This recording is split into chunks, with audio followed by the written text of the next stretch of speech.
Hey, so realized math and history, and we are going to take a look at synthetic division. So this is another video where we're going to divide polynomials, but what we're going to do is show an efficient and a fast way and accurately get you to the right answer. So right over here is, whoa, this is a giant problem. X to the power of 3 minus 7x squared minus 23x minus 15 divided by x plus 1. What does that equal? So the first thing you might be thinking is, wait, how am I supposed to solve this algebraically? Well, it's not the same kind of algebra because we have to use some kind of tips and tricks. So in synthetic division, what we do is we are going to turn this into a much simple game. Right here is x plus 3 minus 7x squared minus 23x minus 15. The x plus 1 is going to be turned into something else by saying x plus 1 equals 0. So x equals negative 1. So we're going to put negative 1 right over here, right behind the block. And what that block does is very, very special. Now what we do is we turn this equation, grab all of the coefficients of each of the parts, and then do the math below. So we have x becomes 1, negative 7 becomes 7, negative 7, negative 23, and we have negative 15. So we bring down the 1, and below it becomes a 1. 1 times negative 1 is negative 1. When you add them together, negative 7 minus 1 is negative 8. Negative 8 times negative 1 is positive 8.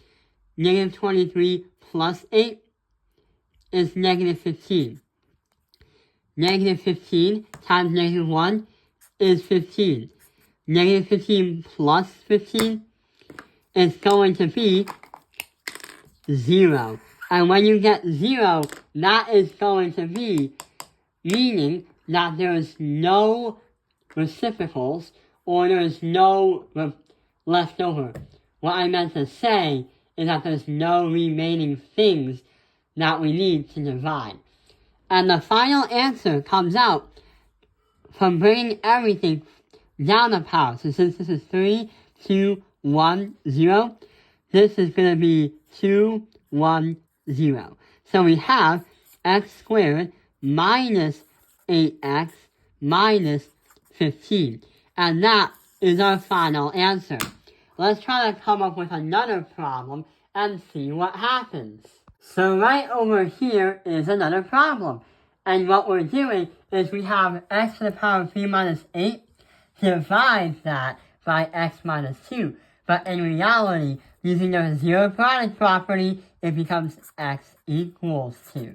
The reason why is because we always do the opposite, just like we did in the last part, the last problem. About synthetic division, it only works if your math teacher or your math problem gives you something where it's x has no coefficient but 1 and it equals a number. It cannot be 2x equals 3 and then it wouldn't work. So right over here, we place the 2 right behind the multiplication block. And then we grab the coefficients from what we're dividing from. So wait, something's not right. It goes from x to the power of 3, but then it goes to a constant of negative 8.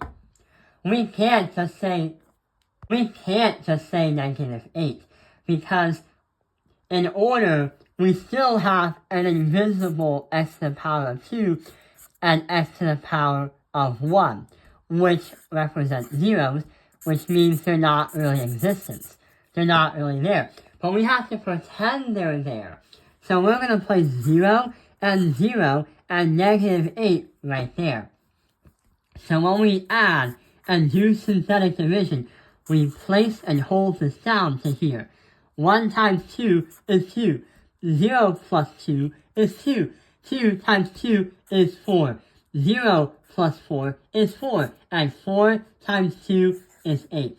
And negative 8 plus 8 is 0. Which means when you bring down the power from x to the power of 3, you get x squared plus the 2x plus the 4, and that is your final answer. That's what happens when you use synthetic division.